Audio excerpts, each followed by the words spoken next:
The church of my childhood was all about rules. Dresses must cover the knees, the neck, and the elbows. The hair must be long, legs must be covered with dark stockings that go to the thigh. We could not go to movies, wear makeup or jewelry, dance, play cards, or heaven forbid, date a boy before we were 16. As we followed these rules, we were certain to distinguish ourselves as servants to the Most High God.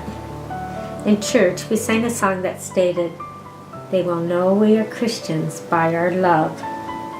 Even as a child, I marveled at the juxtaposition of those words against the church dogma and its judgment upon those who weren't like us.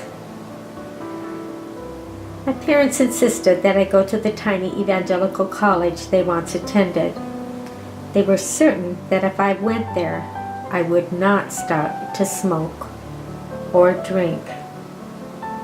And these were the hallmarks of a true Christian. I took the obligatory Bible classes, attended the obligatory daily chapel, and of course Sunday school and church. I even took a year of Greek studies to better understand the Bible. I was curious about the definition of sin. When I discovered in my studies that sin is that which separates us from God. My family believed that any time I chose to dance, play cards, go to a movie, I had chosen to separate myself from God. My inner wisdom rose above the cacophony of voices that demanded I believe without question. But I would find that which separated me from God. And it wasn't playing cards. The book, The Ego and the Dynamic Ground, a transpersonal theory of human development by Michael Washburn, describes an infant feeling as if they are in oneness with their mother and with source from which they came. The terrible twos illustrate the tearing away from union and emerging as a singular being. The book beautifully illustrates how the ego grows and actually assists us in our chosen life work and in society as a whole. Then at the age of 50, one comes face to face with the isolation created by the egoic state, and thus begins the process of merging once more into oneness. Rather than surrendering our will to the church, to politicians, to charismatic teachers, we come to realize that our highest state of being exists in union with our Creator. At that turning point, our narcissistic expression dissolves. We are gently guided to find our true self. I remember my father's sermons in which he quoted the words of Jesus, "No one enters the kingdom of heaven unless they become as a little child." You know, as we become as a little child, it is when our egoic state dissolves. Now in this next part, I want you to listen with your body rather than your mind. As you hear the things I say, feel your body so it can answer back and either inform you or tell you, that's not really true. Or you better listen, this is good stuff. And your body will tell you that. You're going to discover the brilliance of your innate knowing.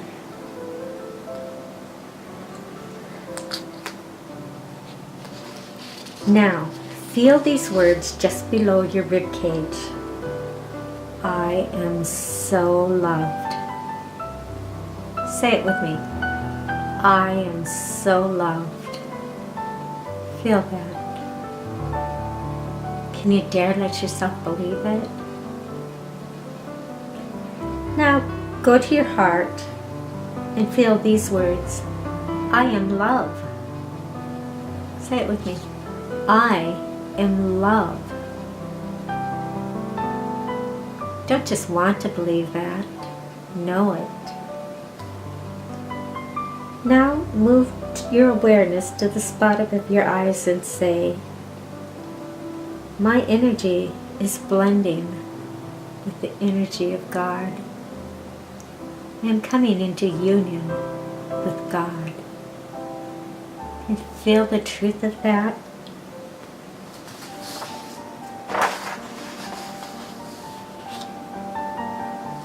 As much as you can, listen to the rest of this video with your body intelligence. Women all over the world are rising up against a patriarchal rule which denigrates so many, but especially women. The early church divested themselves of the feminine aspect of God, in essence divorcing the divine masculine and the divine feminine. They made God out to be a God of war, a God of justice, and so severe that his punishment for sin was incomprehensibly cruel. I chose to believe that the Holy Spirit, the Shekinah, was the feminine expression of God, and it spoke to us of love, of peace, of compassion and goodness and kindness.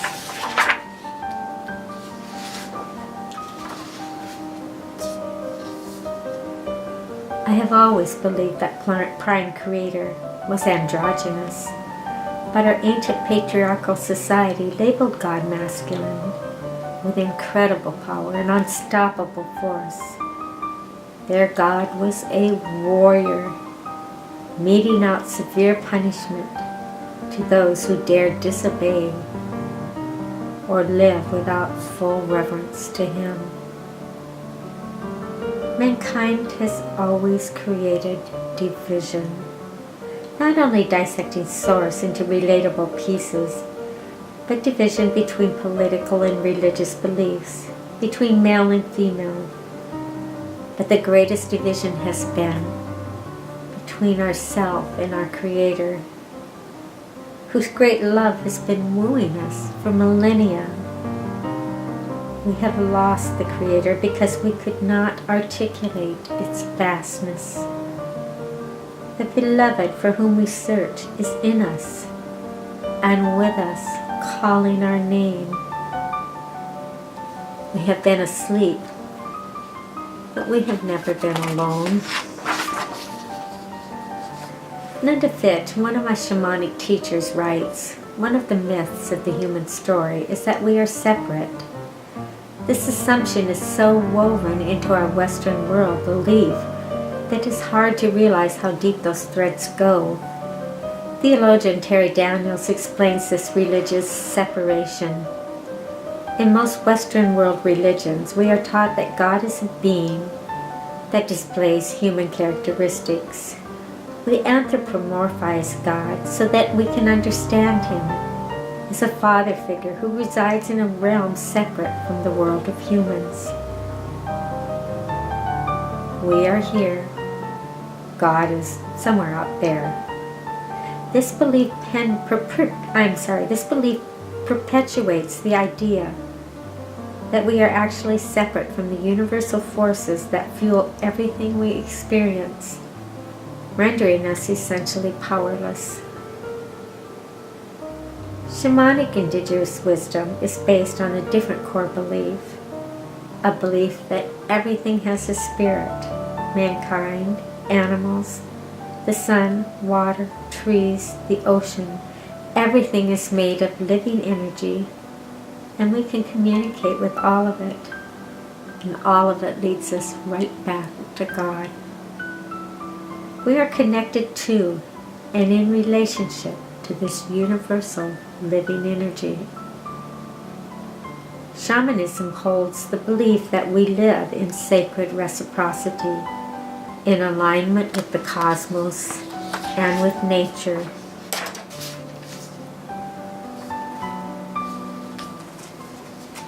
You are going to realize at some point that your life is being guided to step through this reciprocity into a state of union with the divine, and that's powerful.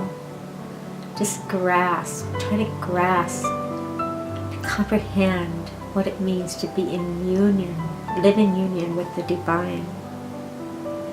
Years ago, I was hiking alone on Woodbine Trail in Montana. The energy of the roaring mountain stream, the boulders, and raw nature was so strong it took over my senses. I realized after a while that I was talking to the water. I was talking to the trees and the boulders. I'd say, "Hello, little flower. You are God expressed as flower. I'm God expressed as the human body. We are one. Hi, little drop of dew. You are God in the form of a water droplet. I'm God even in this human body. I'm God too. We're one. We're the same."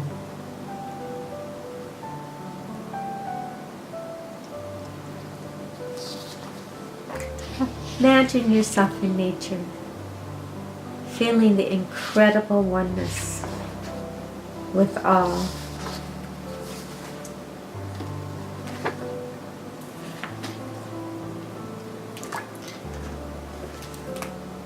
The frequency of Prime Creator is the highest frequency in the cosmos.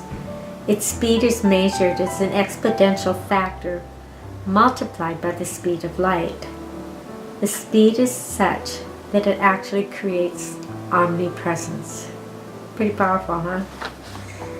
Secondly, there is within each of us crystalline structures which carry the frequency of Source. So this omnipresent Source is actually available within the crystalline structures of our body. Interestingly, sacred music will awaken and attune those crystals in our body. Our environment acts as a tuning fork for the frequencies held in our body. Oh boy, do we know that. Think of the different places you've been to in your life and how the environment has impacted you, whether it's work, at a ball game, at a bar, at a dance, at a diner. Look at the frequencies in those places. And then you go to the mountains or the ocean. And how they change everything within us. Much of the following information I'm going to give you is taken from the study of Gabriel Cousens, MD. And the point I wish to make with the information I'm going to give you is that God's omnipresence is in us as well. Our bodies contain a series of crystalline structures.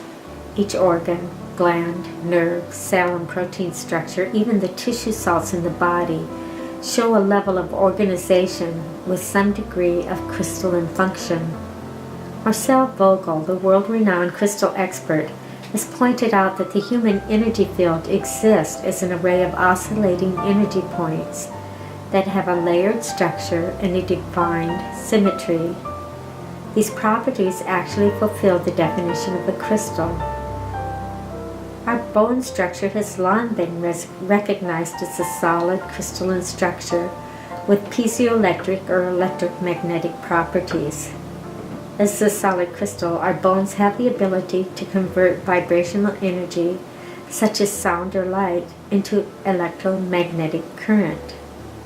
If you have used a tuning fork, you are aware that its vibration is carried through your body, essentially through your bones. Because sound travels so well through bone, hearing devices have been created that will pick up sound carried through the cranial bones. As crystals, our bones can absorb, store, amplify, transduce, and transmit vibrational frequencies. Subtle energies can alter the physical structure of a crystal. In other words, some environments you visit can be detrimental to the crystalline structures within you. On the other hand, inviting the energy of the Christ consciousness into your environment and into your life experience impacts the crystalline structures in your body and creates a positive biological and psychological effect. A lot of words to say. We choose to live in the frequency of the Christ consciousness and man, are you going to feel good. Properties of a crystal allow us to absorb energy from the cosmos. Our crystalline bone structure acts as an antenna, directing the frequencies in our environment. The antenna receives energy from music, nature, from the emotion around us. Think of these frequencies of emotion as food assimilated by our energy field. Of course, I want you to feed your body from the best sources of energy. Live food's great. Organic food's great. Your inner guidance will show you what's best. Go within for a moment and imagine yourself in an environment which you must inhabit for work. Can you feel in your body how it responds to your work environment? How about certain restaurants? Feel in your body how it picks up the frequency of that place and what it does to you emotionally and physically. Now a ball game, a bar, listening to your favorite music, petting a cat or dog. Feel these frequencies are so different and they affect us so differently. Now imagine being with someone you hold in great regard.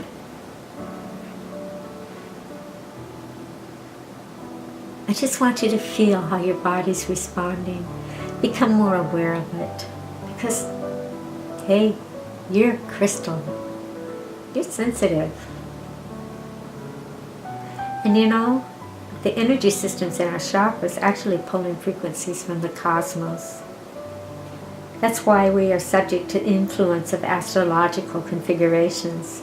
It's why we may experience spontaneous healing for prayers that have been sent out into the cosmos. But they're also sent right into the antennas you have on your crystalline structures. The brain and the heart also give off electromagnetic frequencies, and it influences our body's health big time. If your mind and your heart are in congruence, the influence on your health is profound.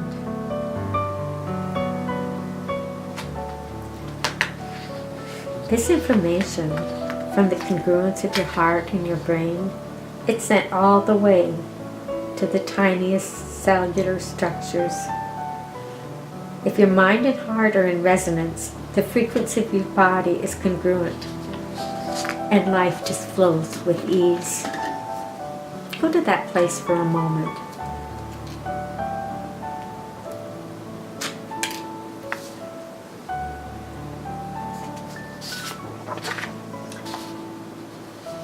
The outcome of meditative practices is profound for your overall health, mental and physical. Rest in a quiet place for just a moment. Feel your heart and your mind meet in a place of congruence and peace.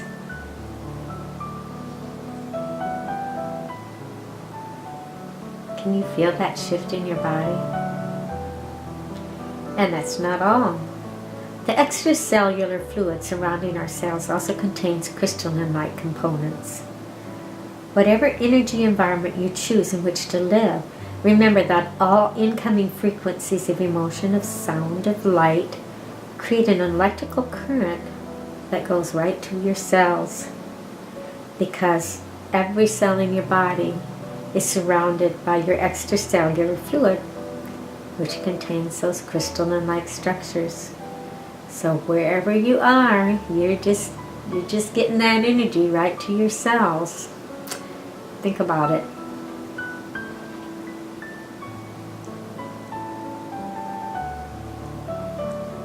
We may choose to bypass the effects of our environment by plugging into the oneness of the unified field.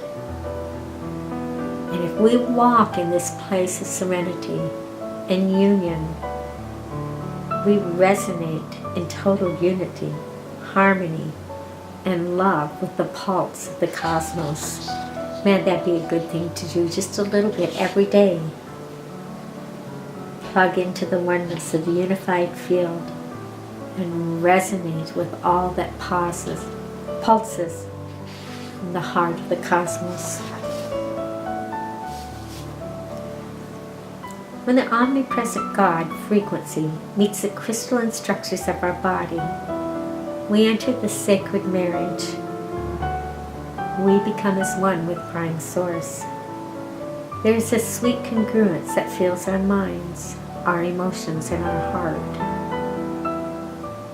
Christ consciousness means that my mind chatter will become a deep stillness, arising from the wisdom and discernment that is within the mind of Christ.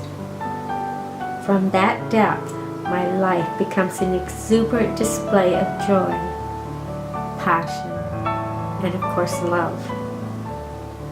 A temporary separation from God occurs in those moments that I allow myself the pleasure of self-pity, the energy of anger, those moments when my ego battles against the restraint of loving my neighbor as myself. Narcissism, the undisciplined, unrestrained ego, is the ultimate separation from oneness. Recently I read that the moment we find unity with the Christ consciousness, a massive acceleration occurs in our spiritual development. We will awaken to the guidance of the Divine Mind as our spiritual mentor.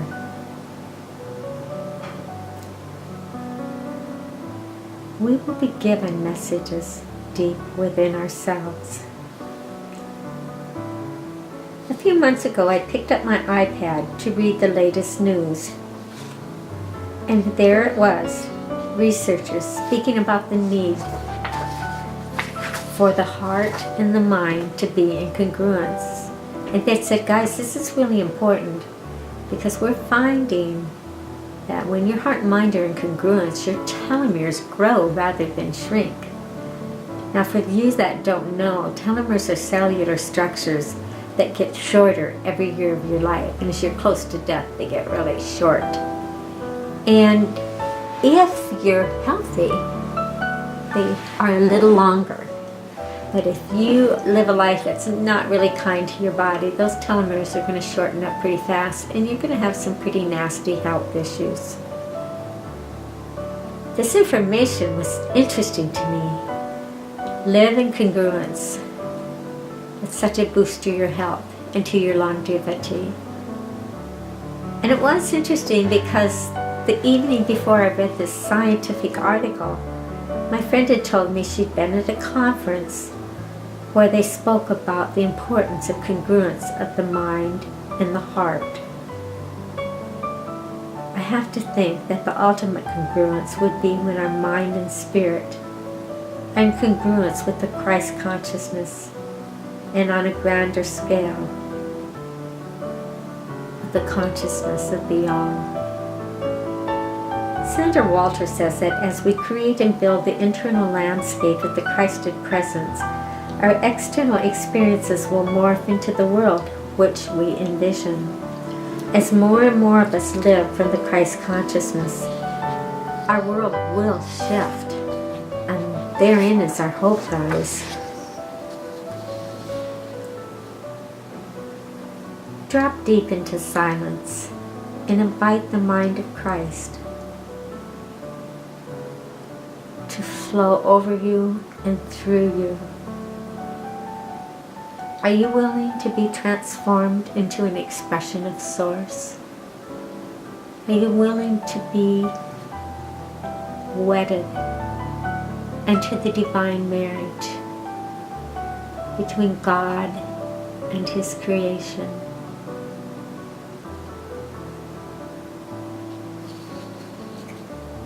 In this field, there are going to be immense radiations of peace, love, joy, serenity, and the nice byproduct of all of that good stuff as your body changes.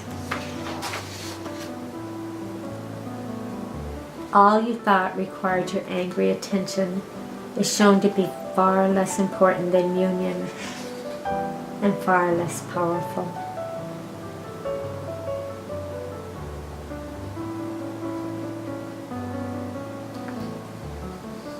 When you drop into that union, there's going to be an all-pervading sense of timelessness, of spaciousness, of oneness. I think just 2 or 3 deep breaths a day to drop into that timelessness. And we can profoundly affect this world. That's awesome. In the middle of writing this meditation, I got a clear message that I was to contact an old friend.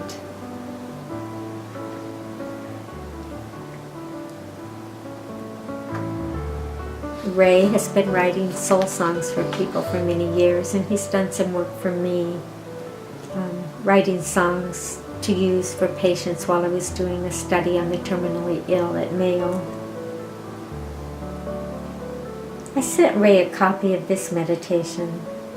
I wanted him to write some music that would fit with this, and he has done so. He said that the amount of time it took him to write the music was like 3 days shorter than it usually takes him. It was a God thing. So before he wrote the musical course, he very thoughtfully read my manuscript, and he offered his own input, which just really blessed me. I have come to an understanding with the Beloved that it is not a matter of gender. Because Ray has no English equivalent for a pronoun to describe androgyny, he refers to Prime Source as it, but he does so with the greatest of reverence. He wanted you to know that. He goes on to say, I love it for this being who is beyond scope, beyond the finite expression of human understanding, beyond philosophy, beyond theology, beyond our grasp of quantum mathematics. There is no way to describe to you my own recognition and inner knowing, which is pure intuition, yet total cognition. The innate has shown me the pure plane of existence that always was and always shall be. There is no mother, there is no father. There is only the Absolute in its purest of being. We have been conditioned by the oppressive adjuncts of our parents, our church and society. We certainly must break free of that binding mold that keeps us separate from the Beloved. We are not separate. Only the ego makes us believe we are separate. And that is the grand delusion. Claim every bit of yourself as divine. We are in God always, ever connected. I ask you to slip from the constraints of ego and allow your spirit to rest in that union. Weightless, you float in a sea of golden light and unspeakable love. Welcome home.